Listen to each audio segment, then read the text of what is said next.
Unlike the young Scott Prasser, I have actually been a member of the Liberal Party since the early 1960s, and I have campaigned for the Liberal Party from the early 1960s, and I was there at end of Menzies, Holt, McMahon, Whitlam era, etc., etc. And I have to say, the Liberal Party has never been in as bad a position in Australia as it is today. In those days, it was the natural party of government in Australia. Today, it is the party that will never get back into government again, except for a miracle. I've titled this talk, Whither the Liberals. One of the great things about the Liberal Party was that it had generally good leaders, and leaders are important. Leadership is important. It's the ability to influence others. What do we look for in a leader? Have a look. There's 20 different points that a leader should exhibit. Ask yourself, have the Liberal leaders, particularly since Abbott, held any or many of those items? I would argue no. Political leadership is important. Political leadership is the means by which the individuals and groups influence and guide a community. It's the guiding of the community, the expression of a view as to where the community should be going, and telling the community how you are going to get there, that will mark a true political leader. What do we seek in a political leader? We seek vision. We seek the capacity to communicate. We seek decisiveness. We seek emotional intelligence, and we seek authenticity. Frankly, Turnbull, Morrison, and sadly, Peter Dutton did not display any of those qualities. Good political leaders. From the Conservative side, I've just picked three: Churchill, Reagan, Thatcher on the world scene, and Menzies, Howard, and Johannes Bjelke-Petersen on the Australian scene. You knew where each of those leaders stood. You knew what they stood for. You knew that if you voted for them and for their policies, you were going to get what you have voted for. You knew that Australia, or the state, or the country was safe in their hands. That's the mark of true leadership. Our current leaders, I don't believe, are safe hands at all. Now, Australian liberalism. It's a peculiar beast because it's always been an amalgam of conservative and small L liberal principles. Howard described it as a broad church. Menzies said it was the forgotten people who were being catered for. In other words, Australian liberalism is not a narrow, focused sect driven by strong ideology that is not prepared to think and listen about different views. Australian liberalism is a pragmatic form of political belief. It means that we can look at the challenges of the times, develop and apply policies that address those challenges, but those policies are always founded on the fundamental principles upon which Australian liberalism is based. And to my mind, that is best summarised in the principles that Menzies laid down back in the 1940s in We Believe. You don't find the Liberal Party today developing policies, expressing support for, or applying policy using those principles. What we've seen, particularly since the end of the Howard era in Australia, is the Liberal Party's moved away from those fundamental principles. and it has become completely dominated by faction.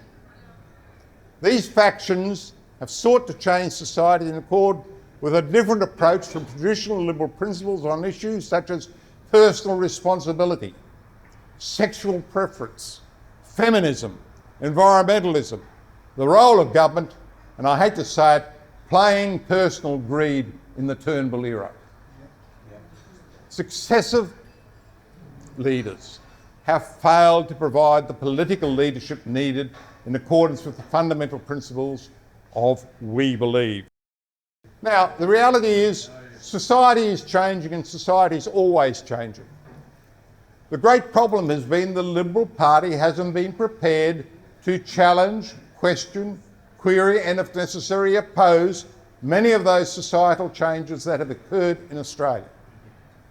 We have stood back in the Liberal Party and allowed the family to decline as the fundamental building block of our society.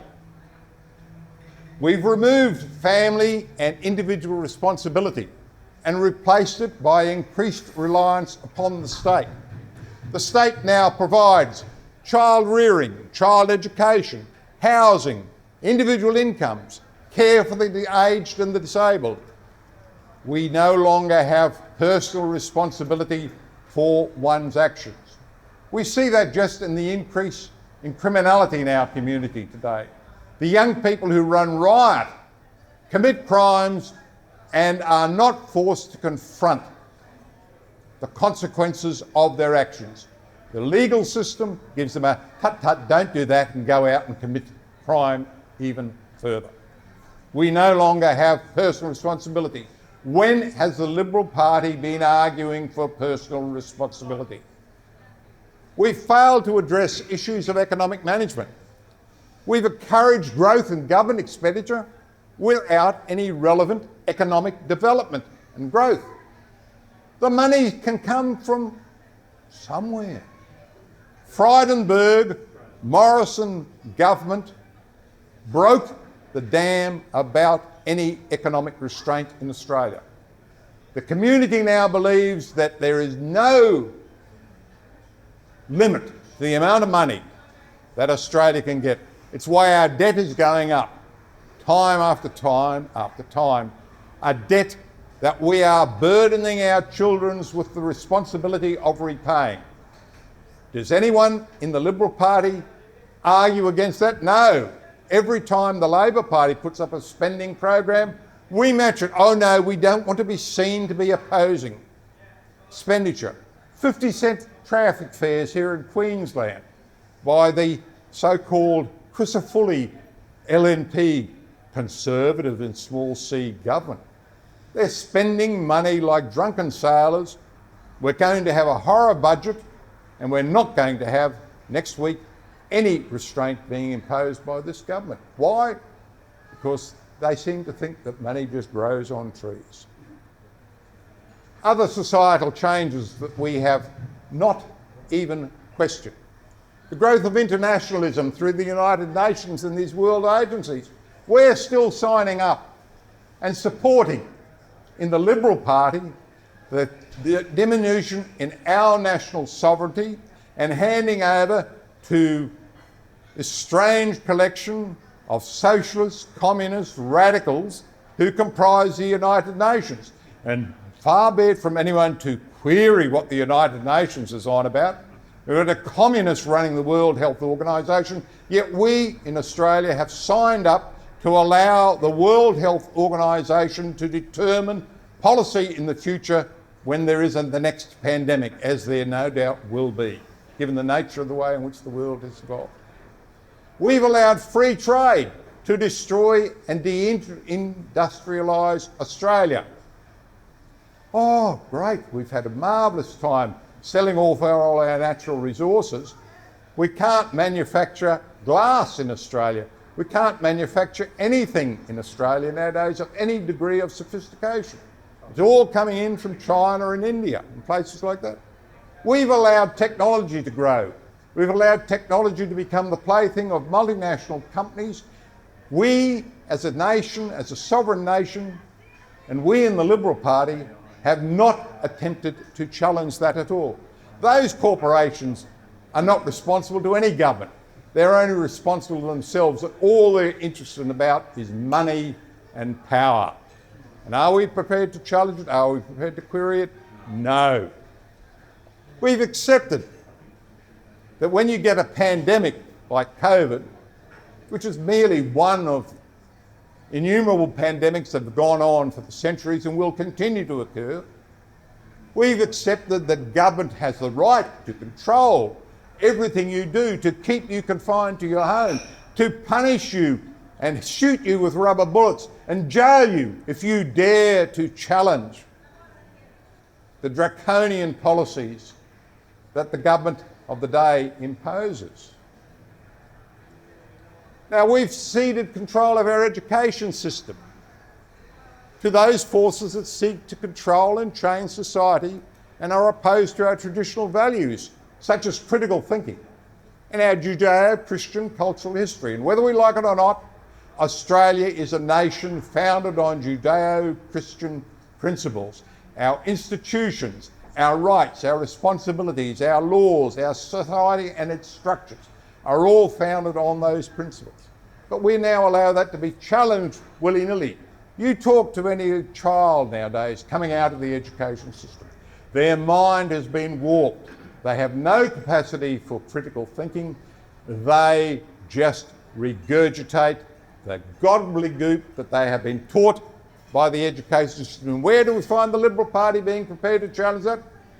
No, our education minister in Queensland would rather go off to an arts conference than get down and do the hard work at looking at curriculum and controlling the way in which our teachers are educated and the way in which they inculcate our children. We accept cultural relativism. All forms of society norms are to be supported by society. There is no right or wrong anymore. Everything is okay. It has led to the types of society that we have today. And I have to say, I for one do not believe society that treats women as second-class citizens is a cultural norm that we should accept. I don't believe we should accept things such as female genital mutilation or slavery or treating people as being less than worthy. Yet, if we're going to have this Sharia law recognised in Australia, as the United Kingdom is now recognising it, that is the consequence of the appellation or the application of that type of legal system. Women are second-class citizens, women are property, women do not deserve to be treated as equals to men. And we're told, oh no, it's all multiculturalism, cultural relevance, we let people do their own thing in their own time. One of the great problems too is no one on our side of politics is prepared to stand up to the woke agenda and the media pile-ons that occur. Too many of our politicians are guided by public opinion polls and what the clickbait is saying on Tinder and Twitter and all the rest of these other things. I don't know half of them. Strange, it's beyond me. Another great problem for the Liberal Party. Our party organisation has collapsed. Once political parties in Australia were mass parties. They involved people. Nowadays, both the Liberal Party and the Labor Party are dying organisations. You only get active membership really to seeing itself when you see the Greens in action or the Teals or some of these single issue candidates. The reality is the Liberal Party is now controlled by the Black Hand group. And they proudly call themselves the Black Hand. They hold annual dinners each year where there's a federal council of the Liberal Party. They are the Wets. They are the Birminghams and the people of that ilk who were mentioned before, who now control the Liberal Party across Australia, who have forced the new leader lay upon us, who are stuffing her office with their acolytes. They are the people who have brought the Liberal Party low to the condition it is today. And they control the Liberal Party here in Queensland too. Now, these factions, some of them are driven by the sexual revolution, particularly in New South Wales. The gay cabal that has run the New South Wales Liberal Party for the last 15 or 20 years is a sight to behold when it's in operation. They are the type of people who create an image of the gay community that is the archetypical bitchiness that people think that people who are gay always exhibit those characteristics. They're the ones who have ruined the Liberal Party in New South Wales. They've done the same in Victoria with Pesutto and Deming. No wonder we can't win an election when our very organisations are split apart on these fundamental issues. We've allowed this to occur. Factions are driving us into the ground. They're white-handing everything. Now, the reasons, well, the collapse of our Judeo-Christian underpinning of our society. We've given an excessive emphasis on individual rights as opposed to collective responsibility. We've supported all these human rights bodies all over the place, anti-discrimination commissions, rights for this, rights for that. Where have we been talking about the responsibility that goes with rights? Now, I've worked with the United Nations on the International Convention on Civil and Political Rights and the International Convention on Economic, Social and Cultural Rights.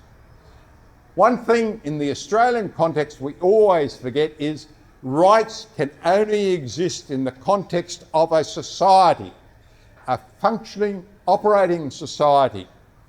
You cannot have a situation as we have in Australia today where individual rights are given supremacy and the responsibilities that an individual owes to their family and society are ignored.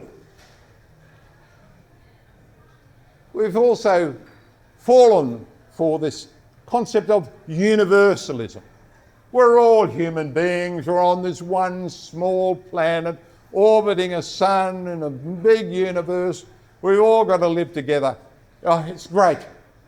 Kumbaya, pot-smoking, 1960s hippie theory, but it doesn't reflect the reality.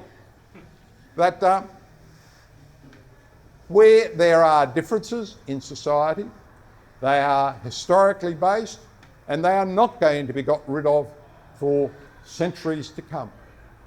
We can't have moral relativism. Not all behaviours are correct or appropriate. Cultural differences do exist and they shouldn't be forced to be accepted by our traditional society. Now, look, what we should be doing, we should be looking to the fundamental principles upon which our society was based, and they basically come out of the Enlightenment. A good summary for the Liberals is still we believe. Now, this book, Dignity and Prosperity, is a good summary of the issues facing the Liberal Party of Australia today because of its failure to go back to its fundamental principles. It's written by authors who largely reflect a conservative approach, a conservative element of the great Australian liberal principle. I'd recommend you read it and think about it. It's a couple of years old now, but the issues are still relevant to us today. Now, I have to say, if the Turnbull, Morrison and Dutton campaigns had reflected those principles, we might have had different outcomes. But what has happened? We've just collapsed. We've got to get Australia's economy under control. We've got to stop spending and borrowing. We've got to educate the community that you can only spend by taking from the community. We've got to stop using budgets to subsidise whatever the government of the day ideologically approves on. We've got to focus policy on all areas on the family as the fundamental societal unit. We've got to focus policies to improve individual initiative and responsibility. We've got to protect the right of the ownership of economic assets and the rights of people to profit therefrom.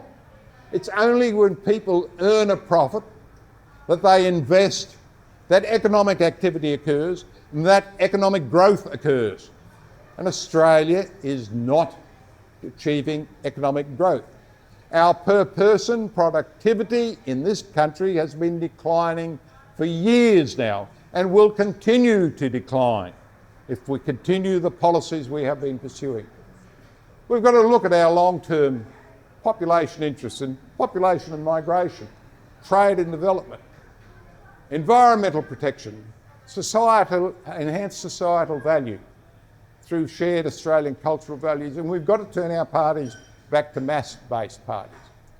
We've got to be prepared to be different from the status quo, be prepared to challenge what the media and the mob say. We've got to base our policies on our fundamental principles. Liberalism is the Judeo-Christian values of a democratic society with enlightened values that respects the rights of the individual while acknowledging the necessity of collective actions in appropriate circumstances. We also need to be Australian. Not worry about the latest international fad, be it from the President of the United States or the Prime Minister of England or France or whoever it is. It's Australia. We're Australians. Our future is in Australia. Our life is in Australia, and we must focus upon Australia. These are the fundamental principles of We Believe. The Crown, the individual, the rule of law, the spirit of the volunteer, that rights connote duties, government assists in the development of the personality, liberty, the class war is a false war. Liberalism means flexibility and progress. National, financial and economic power are not to be designed to control men's lives. We believe in the great human freedoms, social justice, religious and racial tolerance among our citizens. All forms of industry, primary, secondary or otherwise, depend upon one another.